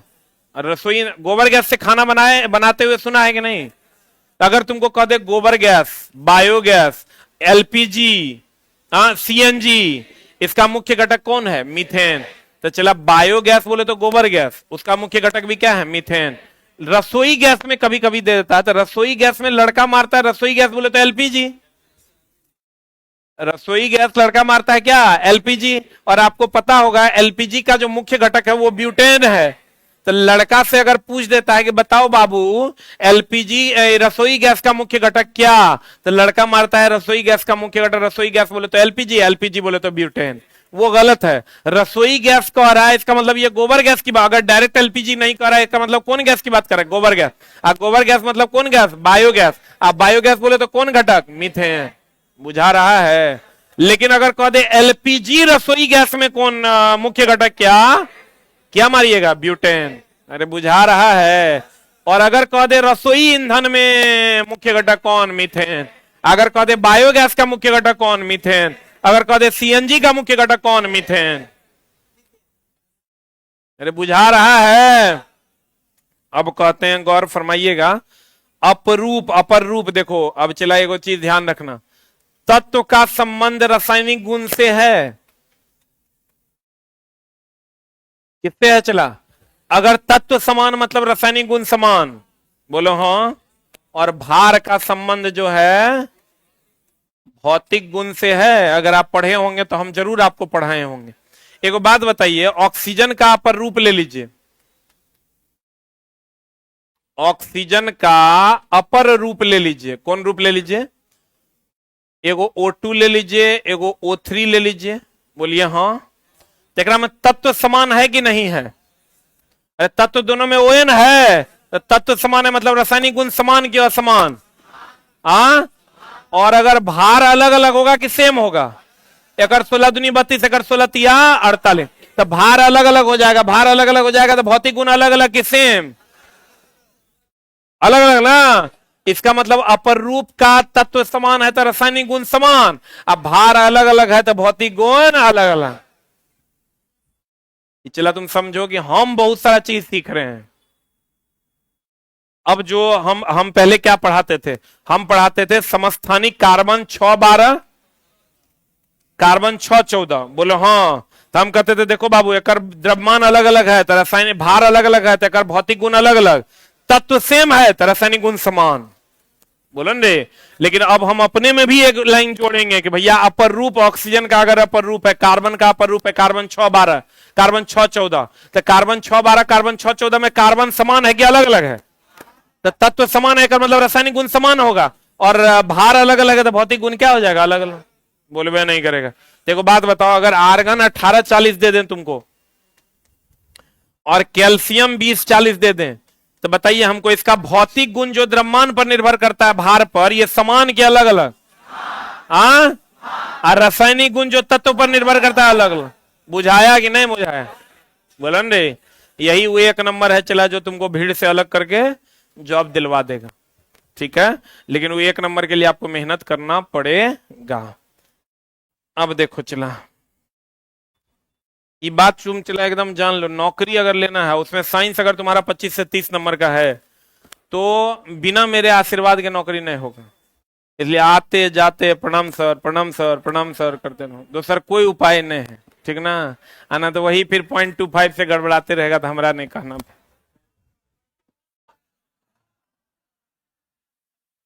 अरे छोटा ओल सिंह बकरी सिंह से पढ़ेगा 70 नंबर आएगा, 71 आएगा तबे नौकरी होगा। हम तोरा बोले न चला, जब हम अपना से तेज तोरा बना रहे हैं, जितना तेज हम इससे पहले थे, ये 700 लाइन जो वन लाइनर तोरा बढ़ा रहे हैं तो हम अपनों से तेज तोरा बना रहे हैं, ताकि तो हर काम 100% हो जाए। लेकिन उसके लिए अब तुम है एक ही पढ़ाएगा, तो एक ही पढ़ाएगा तो फिर ऐसे ही टहलते रहेगा मुसल्लापुर हाट में। इसलिए चला एकदम पूरा वैल्यू चाहिए हमको। ऑक्सीजन, ऑक्सीजन का अपर रूप है चला O2 और क्या O3, बोलो हाँ। तो इसमें तत्व समान है कि अलग अलग? तो तत्व समान है का मतलब रासायनिक गुण समान, और द्रव्यमान अलग अलग है तो भौतिक गुण अलग अलग। तो हम कह सकते हैं अपर रूप के रासायनिक गुण समान लेकिन भौतिक गुण अलग अलग। कहता है अपर रूप के रासायनिक गुण समान, भौतिक गुण अलग अलग। बोलो हाँ, बोलो हाँ। अब कहता है चला कार्बन की श्रृंखला। अब देखो कार्बन जो श्रृंखला बनाता है, चेन बनाता है, क्या बनाता है चला? कार्बन जो चेन बनाता है, श्रृंखला बनाने का गुण होता है, चेन बनाने का गुण होता है। कार्बन मजबूत बंधन बनाता है, मजबूत बंधन बनाता है अपने छोटे आकार के कारण। किसके आकार के कारण? कार्बन मजबूत बंधन बनाता है अपने छोटे आकार के कारण। अगर आप किसी से आकर्षण ज्यादा रखिएगा तो आपका बंधन मजबूत रहेगा। आकर्षण ज्यादा रखने के लिए आपको उसके साथ बंधन बनाना पड़ेगा। क्या बनाना पड़ेगा? आप बंधन बनाइएगा तो आकर्षण हो जाएगा, आकर्षण हो जाएगा तो आपकी मजबूती क्या हो जाएगी? बढ़ जाएगी। तो कहते हैं अगर ये देखो, ये अगर न्यूट्रॉन और प्रोटॉन है, इसका साइज इतना बड़ा है, अगर ये न्यूट्रॉन और प्रोटॉन है, इसका साइज इतना बड़ा है, इलेक्ट्रॉन यहाँ है, तो बताओ इसमें आकर्षण कम होगा कि ज्यादा? दूरी ज्यादा है, आकर्षण कम होगा। जैसे अगर हमारी दूरी आपसे ज्यादा हो जाएगी तो दूरी ज्यादा हो जाएगा तो हमारा आपका आकर्षण क्या हो जाएगा? कम हो जाएगा। बोलो न रे। इसलिए दूरी कम रखिए, दूरी कम रखिएगा तो आकर्षण क्या होगा? ज्यादा। आकर्षण ज्यादा होगा तो मेरे दोस्त इसमें दूरी कम है, आकर्षण ज्यादा होगा। आकर्षण ज्यादा होगा तो मजबूत बंधन बनेगा कि कमजोर? अब मजबूत बंधन बनेगा तो फिर टूटेगा नहीं। तो आपको कहेगा अपना छोटा आकार, अपना, बोलो न रे। जैसे चला थोड़ा घमंड कम रहेगा, घमंड कम रहेगा, तुम्हारा बंधन दूसरे से मजबूत होगा कि कमजोर? अगर तुमको घमंड बहुत ज्यादा है, क्योंकि हर आदमी के पास कुछ ना कुछ एक्स्ट्रा होता है, अपने उस एक्स्ट्रा पे बहुत ज्यादा घमंड है तुमको, तो तुम्हारा बंधन क्या हो जाएगा? कमजोर। अगर तुम्हारा बंधन उस एक्स्ट्रा के को कम कर दो तो तुम्हारा बंधन क्या हो जाएगा? मजबूत। तो भैया इसका आकार छोटा है, इसका आकार छोटा है, इसका गुण है, इसका ये गुण है, तो भैया मजबूत बंधन बनाता है। कैसा बंधन बनाता है? आपको कहेगा कार्बन क्यों मजबूत बंधन बनाता है? अपने छोटे आकार के कारण। किसके कारण? इसका मतलब कोई भी चीज अगर आपके पास है, आप उसको छोटा करके रखिएगा तो आपका दूसरे के साथ बंधन मजबूत बनेगा, चाहे वो कोई भी चीज हो। तो कहते हैं, गौर फरमाइएगा, कार्बन में श्रृंखला बनाने की क्षमता होती है। और कार्बन अपने छोटे आकार के कारण मजबूत बंधन के बड़े आकार के कारण सिलिकॉन हाइड्रोजन के साथ 7/8 परमाणुओं तक श्रृंखला बनाता है। यहां 7 से 8 हो जाएगा। सिलिकॉन हाइड्रोजन के साथ 7 से 8 परमाणुओं तक श्रृंखला बनाता है, जो अति अभिक्रियाशील होता है। अब देखो चला, कार्बन कार्बन के बीच बना बंधन अधिक मजबूत तथा अस्थायी होता है। यह क्यों होता है? यह गुण इसके छोटे आकार के कारण होता है। किसके कारण होता है? छोटे। कार्बन कार्बन के बीच बना बंधन अधिक मजबूत और अस्थायी होता है। किसके कारण?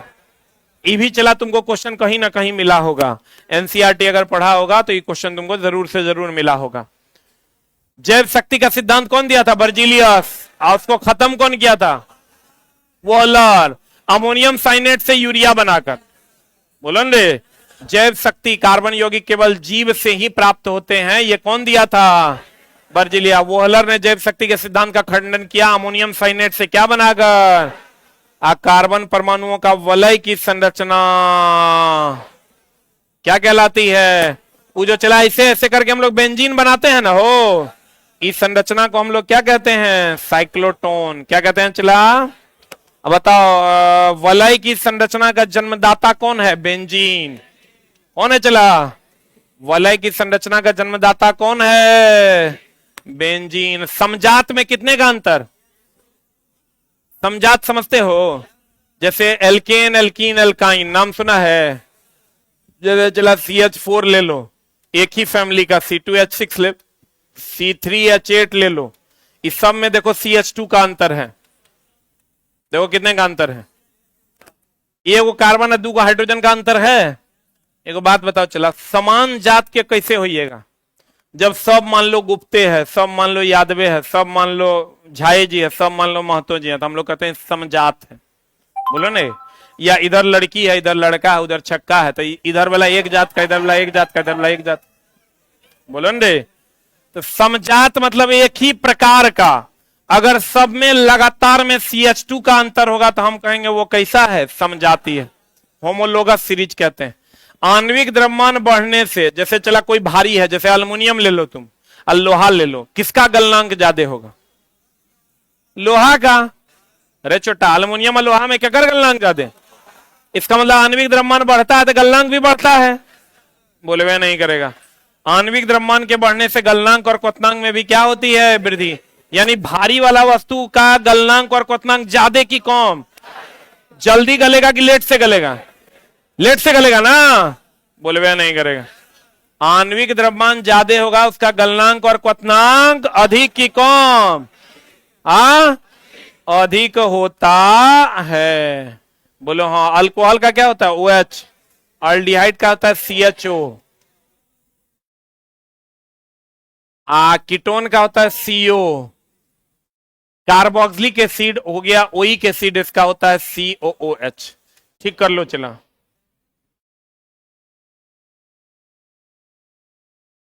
CHO,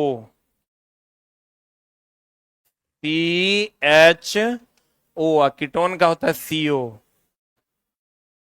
कीटोन का क्या होता है रे? CO। Carboxylic acid oic acid क्या होता है? COOH। ये फंक्शनल ग्रुप है, कभी कभी पूछ देता है। भाई देखो कितना सुंदर लाइन है, 465 नंबर।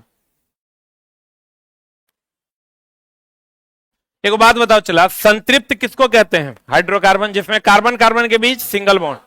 और संतृप्त हाइड्रोकार्बन किसको कहते हैं? जिसमें कार्बन कार्बन के बीच डबल बॉन्ड या कार्बन कार्बन के बीच ट्रिपल बॉन्ड। बोलो हाँ। तो एक बात बताओ, हम लोग जो मीथेन यूज करते हैं, CNG यूज करते हैं, तो CNG बढ़िया से जलता है तो कौन लौ देता है? नीला। तो CNG में मीथेन न होता है रे। अब मीथेन में सिंगल बॉन्ड की डबल बॉन्ड? सिंगल बॉन्ड होता है। संतृप्त हाइड्रोकार्बन किस लौ के साथ जला? नीला। अब वही असंतृप्त हो जाएगा, अब पीला। तो एकर उष्मा कम की ज्यादा? एकर उष्मा कम, एकर उष्मा अधिक। नीला लौ की उष्मा अधिक। बोलो रे, नीला लौ की उष्मा अधिक, पीला लौ की उष्मा कम। संतृप्त बोले तो कार्बन कार्बन के बीच सिंगल बॉन्ड की डबल बॉन्ड? Single bond. असंतृप्त बोले तो कार्बन कार्बन के बीच डबल या ट्रिपल बॉन्ड? बोलो हाँ। असंतृप्त होगा तो इसकी उष्मा अधिक, असंतृप्त होगा उष्मा कम। कहेगा सबसे अधिक उष्मा किस लौ की होती है? नीले लौ की। कम उष्मा किसकी होती है? पीला। एकरो से कम हो जाता है लाल के। एकरो से कम क्या होता है? लाल। एक मतलब अगर उष्मा का क्रम की बात करें, उष्मा के क्रम की बात करें, सबसे अधिक नीला, और नीला से कम पीला, पीला से कम लाल। जल्दी से लिख लो।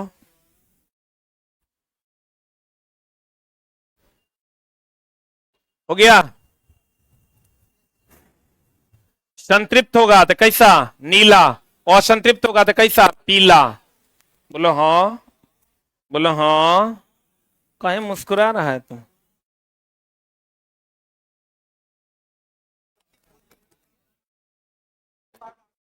संतृप्त होगा तो कैसा लो? नीला।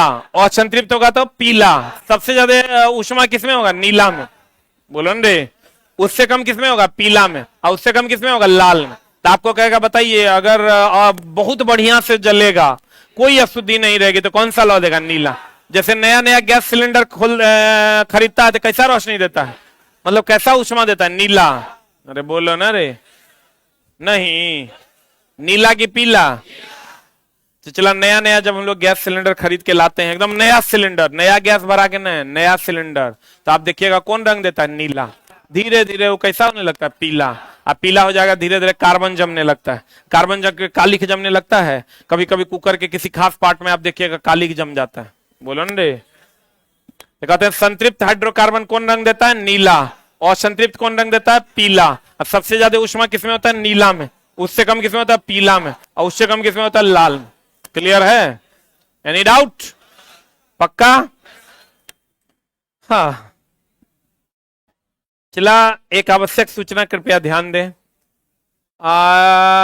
एक तो आज से 9:20 वाली क्लास भी स्टार्ट हो जाएगी आपकी, और बहुत जल्द एक चला हम आपको स्टैटिक जो 10 नंबर का आपको पूछेगा उसका एक अलग से हम मटेरियल उपलब्ध करवाने वाले हैं।